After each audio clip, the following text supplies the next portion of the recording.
Salutare! Astăzi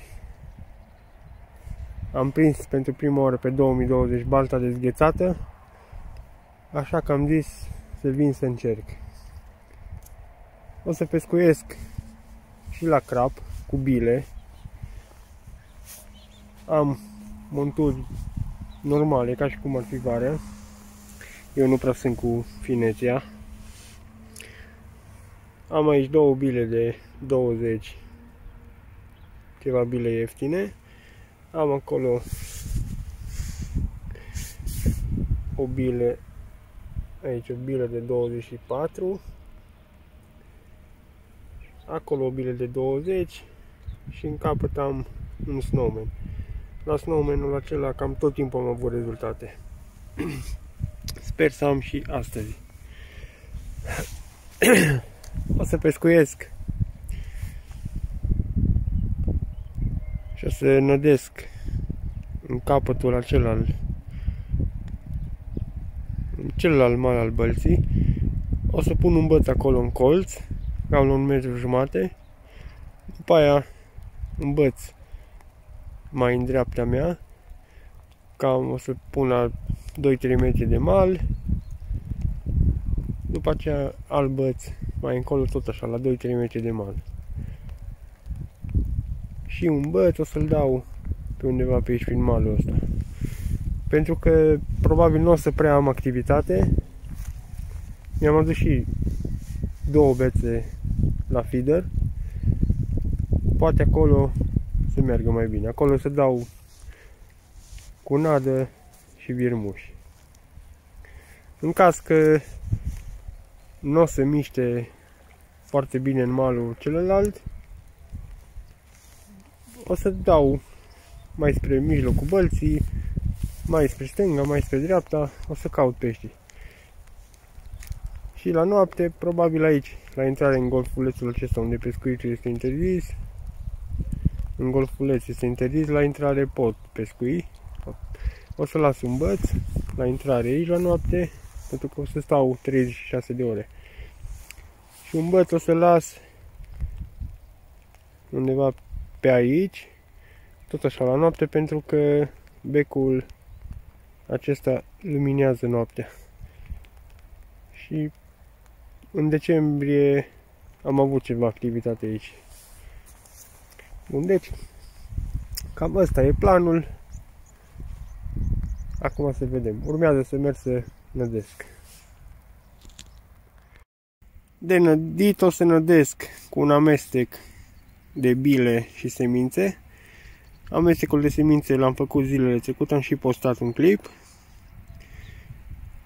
Și bilele sunt jumate bile ieftine, cam cu 11 lei kg, și jumate bile un pic mai scumpe, 25 lei kg. O să nădesc în malul celălalt un pic pe fiecare băț. Da, deci cam așa arată. Am și semințe de cânepă, și porumb, și semințe pentru păsări, de toate.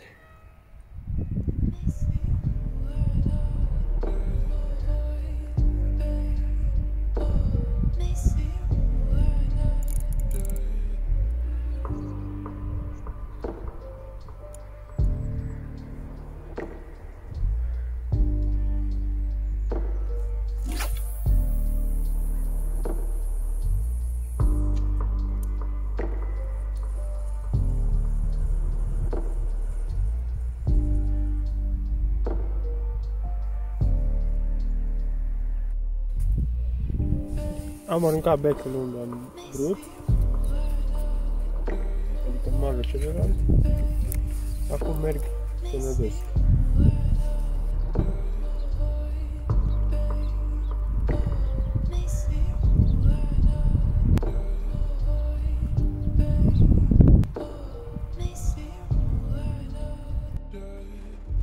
Deci sunt de câteva ore pe baltă, dar deocamdată stau în mașină. Am stat o oră, două afară, în ploaie, pentru că mi-am uitat umbrela. La feeder mai mișcă cât de cât, dar nimic hotără deocamdată, așa că prefer să stau în mașină. E foarte urât afară. Parcă nu vrea să se mai oprească ploaia asta.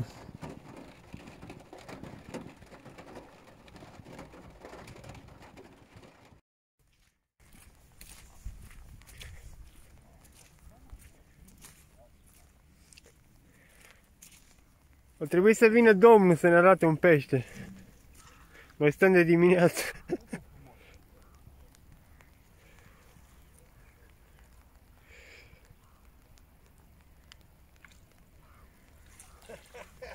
Da. Bravo.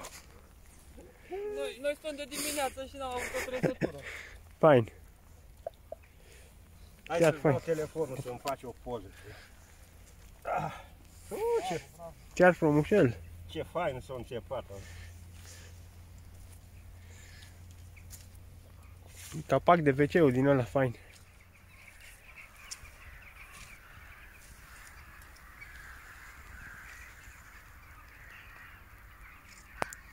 Ați început bine anul. Da, una, aduci. Așa, bărbuțule. Ha.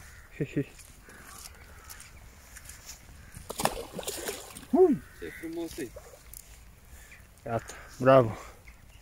Ia venim.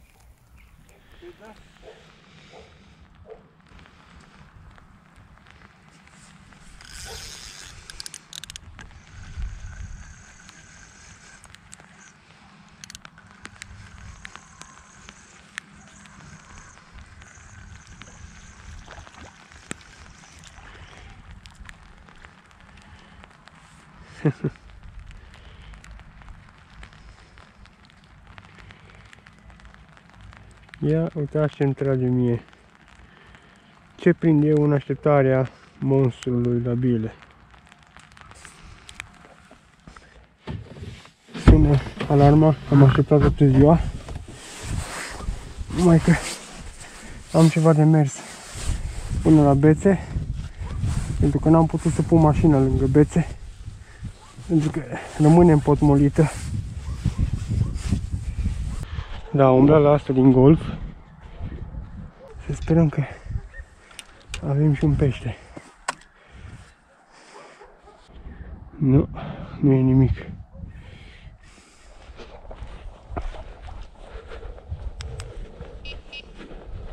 Da, după o zi foarte urâtă, noaptea s-a făcut vremea mai frumoasă. Am auzit senzorul sunând, adică stația. Auzi. Până așa se pot și ilumina. Ok.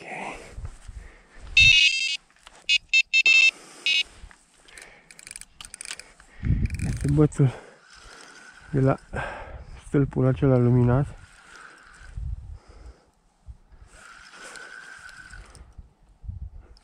Deci primul drill la boiler pe 2020.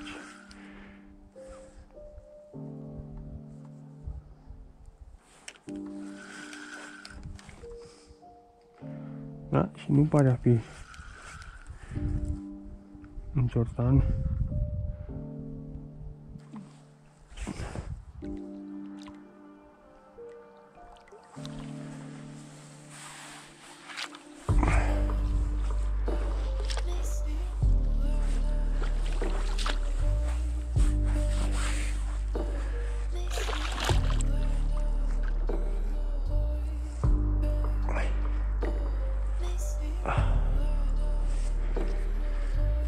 Bun.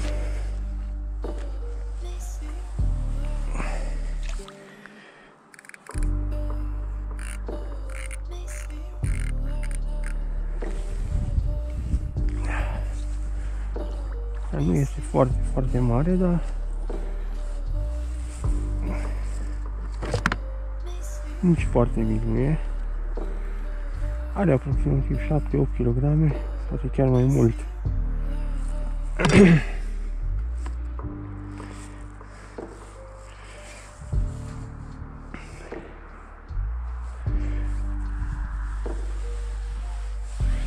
Bun, să mă duc salteaua de primire.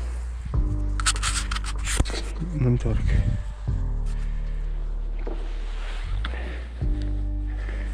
Ăsta e frumușelul. Îmi pare destul de greu, dar o să-l și cântăresc. Așa.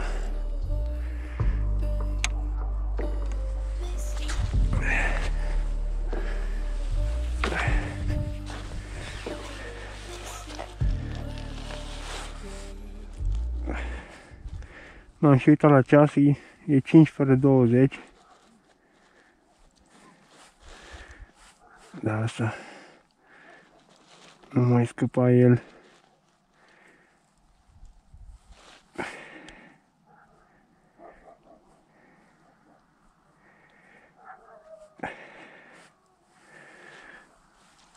Are gura cam mutilată,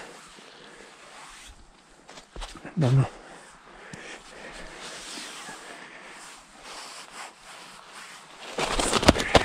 Opa, uite, e trezit.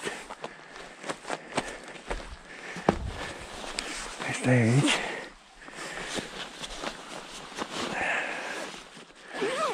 Cum să-l și cântăresc.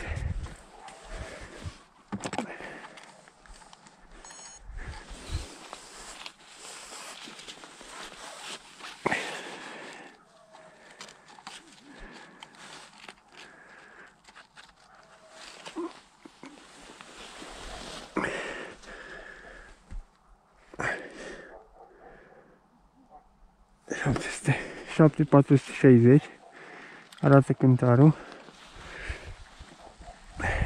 Ne facem imediat fitara, dar cum am zis, în jur de 7 kg. Ok.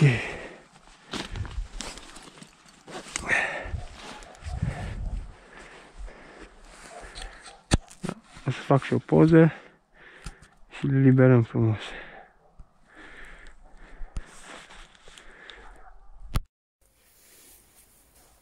4 februarie 2020, primul crap la boiles pentru mine al anului.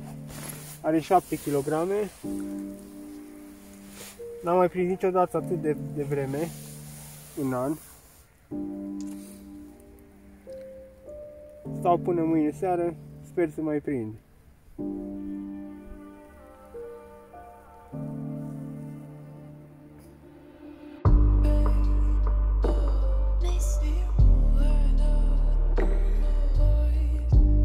Bun, îl eliberez acum pe domnul Crăpcean.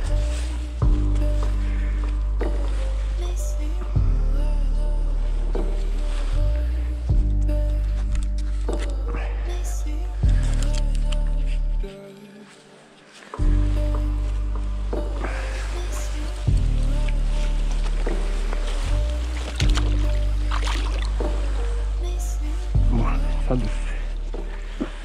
Crăpceanul a intrat la o bilă de 20.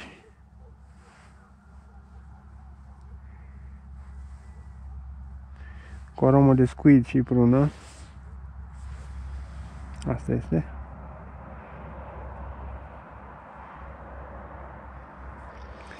Nici nu o să schimb, o să o las.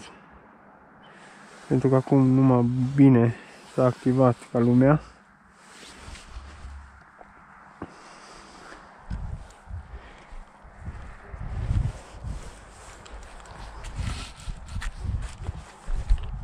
Am prins-o aici, sub stâlpul acesta. Am și filmat când am plantat bățul. La aproximativ 4 metri de mal. Cam așa.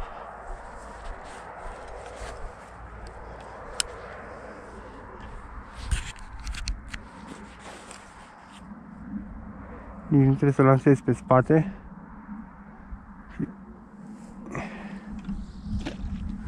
Doar așa.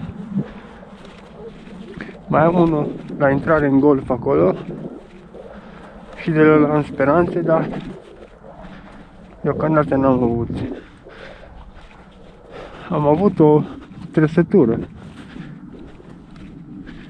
mai serioase când s-a lăsat seara, dar nu a fost nimic.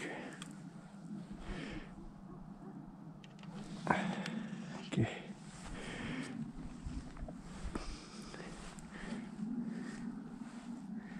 Bun.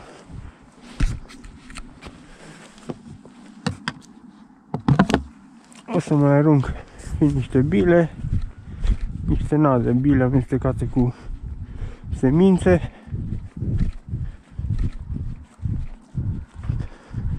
Și să sperăm că o să putem pescui în locul ăsta și pe timpul zilei, pentru că s-ar putea să mai vină pescari. De asta nu o să arunc chiar multe semințe. Bine, atât ajung. Să vedem.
Snowman-ul din plasticuri.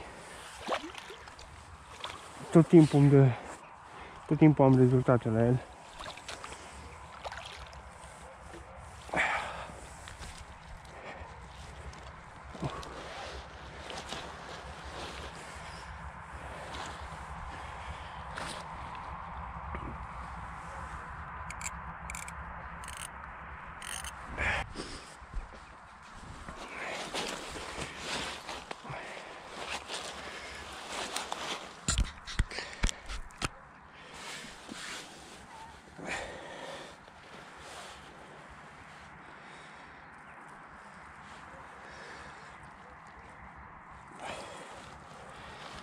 Uitați,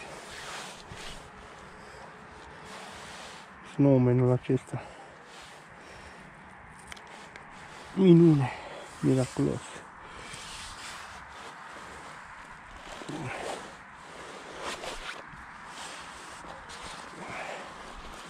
A tras cam anemic, dar nu contează. Bun, poze și eliberare. Dimineața de 4 februarie mi-a dus încă un crap la bile. Nu e foarte mare, 5 kg aproximativ, dar e frumos.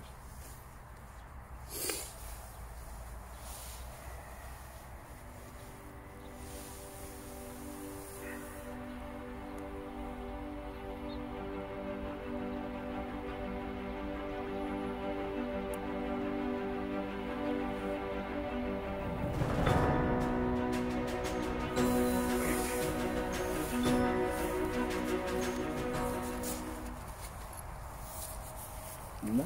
Și până de seară nu se știe, poate mai prinde. A intrat, a venit din colțul acela al Bălții la snowman-ul meu preferat. Deci, relansăm, renădim și vedem.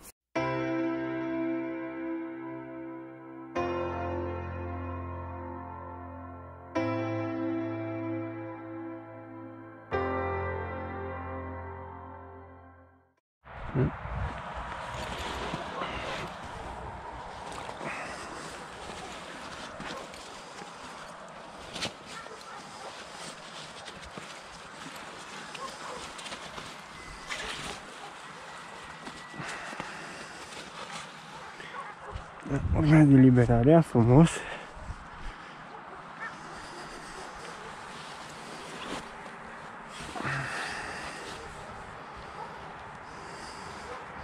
Frumos și crăpceanul acesta.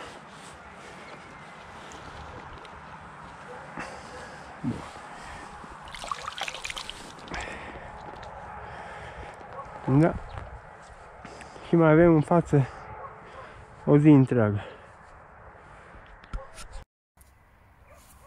Urmează să lansez iarăși bățul acela în colț, iar acolo în colțul Bălții.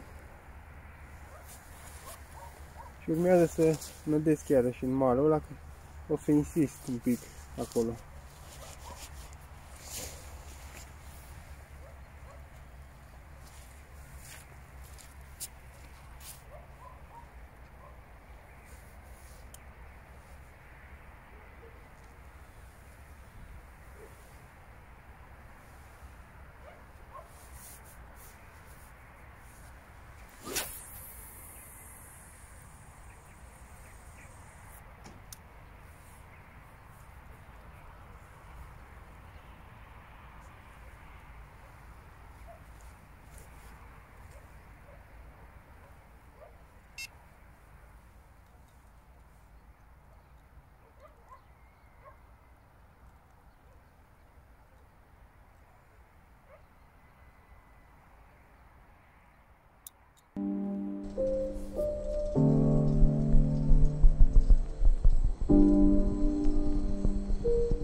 Am venit pe malul celălalt să nădesc. Deci eu am bețele undeva pe acolo. Și mașina acolo. N-am putut să bag mașina aici lângă bețe. Pe porțiunea asta este noroi, un noroi foarte urât, unde rămâi foarte ușor împotmolit. Peștele de azi dimineață l-am prins chiar aici, în colțul ăsta. Asta. Cam la distanță așa, la 2 metri maxim. Și mai am un băț tot în malul ăsta și în partea asta. Mai arunc și aici.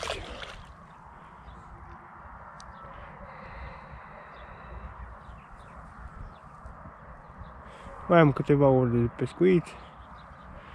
Deci, speranțe încă mai sunt.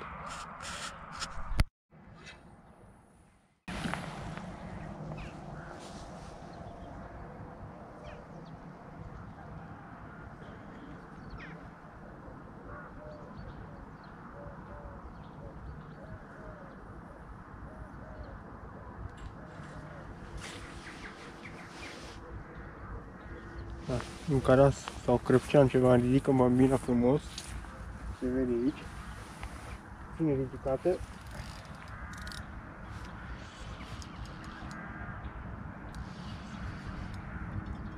După cum vine, cred că e caras.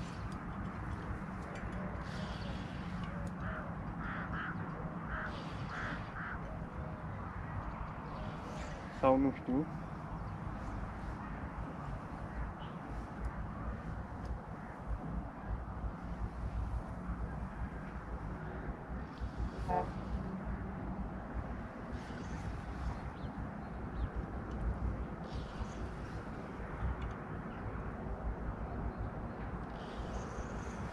Totuși cred că e ciortan.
Da, un ciortanel frumușel.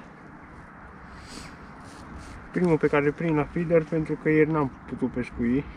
A plouat toată ziua infernal. Asta e frumușel.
cărășoi de Balta Ben.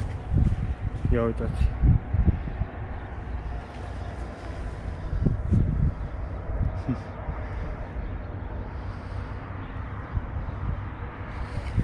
Frumos. Mare, mare. Ia uitați. Mai mare, mai lung decât cotul meu, decât brațul meu până la cot. Frumusețe.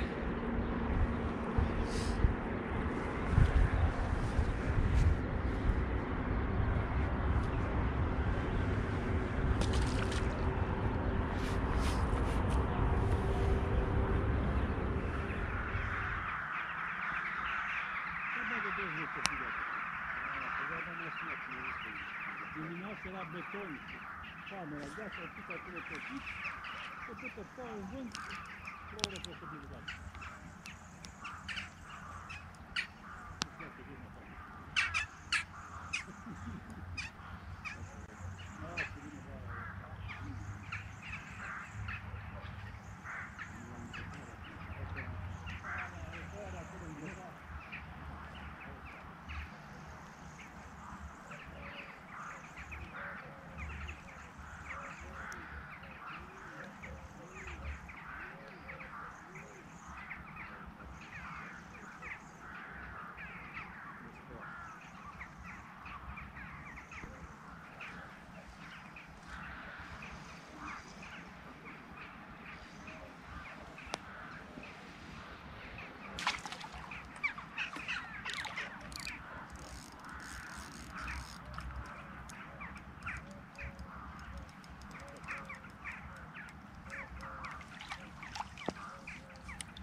Un cărășel micuț.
Așa de final de partidă, peștișorul auriu mi-a intrat la feeder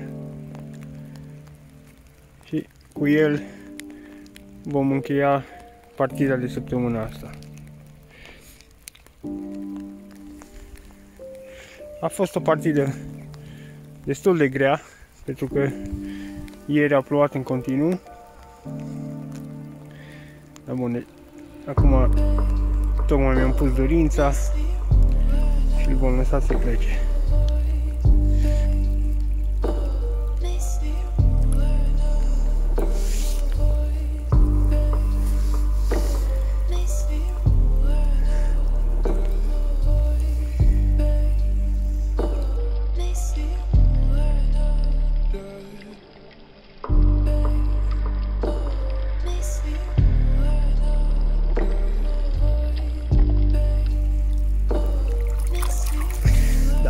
Cum ziceam, ieri a fost o zi foarte grea pentru că a plouat în continuu. La feeder n-am putut pescui deloc. chiar și astăzi, deși am avut 2 feedere, am pescuit tot timpul doar la 1. Asta e, data viitoare poate vremea o să fie mai frumoasă. În ce privește capturile, a fost o partidă destul de ok, pe care am încheiat-o cu acest peștișor auriu frumos. Bun, vă rog, dacă v-a plăcut clipul, vă rog să vă abonați la canalul meu și dați click pe clopoțel pentru a primi notificări la fiecare postare. Eu voi posta din ce în ce mai des, ajungând la 4, 5, 6 clipuri pe săptămână. Clipurile vor fi de calitate bună, nu voi posta doar să mă aflu în treabă. Deci vă mulțumesc și nu uitați să vă abonați.